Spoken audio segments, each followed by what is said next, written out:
نور الدنيا والله. انا ببقى مستني الحفله دي كل سنه، بس طبعا السنه دي ما عرفتكوش عن الحفله، انا متاخر عشان كل واحد يكون بيجتهد من نفسه. وانا شايف تقريبا نسبه 5% من الوشوش اللي جت معانا في الحفله اللي فاتت، يعني هم 2 3، اما بقيه ال 30 ما شاء الله كلهم ناس جديده. فده يعرفك حاجه مهمه جدا، انك تكون ناجح دي جميله وبتجتهد وبتوصل وكل حاجه ان شاء الله بتوفيق ربنا، بس انك تفضل ناجح دي اللي صعب، انك تكرر النجاح ده سنه ورا سنه ورا سنه دي اللي صعب. شايفين الجبلين دول؟ طبعا كل الناس اللي قاعده عارفه ايه دول. اجتهدنا في جزء القواعد، ان احنا كنا بنكتب جمل وباراجرافات ومحادثات بكميات كبيره.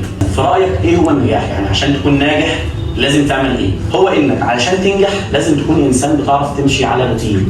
ولكن انا عشان مثلا محافظ على نجاح معين او علشان انجح اصلا انا لازم اعمل ايه؟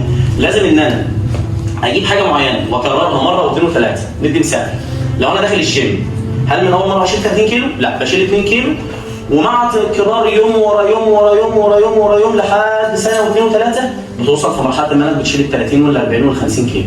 يبقى عديتك ده اهي وتكرارك للمجهود مره واثنين و10 واستمريت عليه لدرجه انه بقى بالنسبه لك سهل. يبقى الهدف الاسمى من نقطه الجمل ده انك تحافظ على روتين معين علشان لما تكبر وتيجي تشتغل في اي شغلانات احيانا بيطلبوا منك مجهود مكرر، فاحنا بطبعنا كبشر بنزهق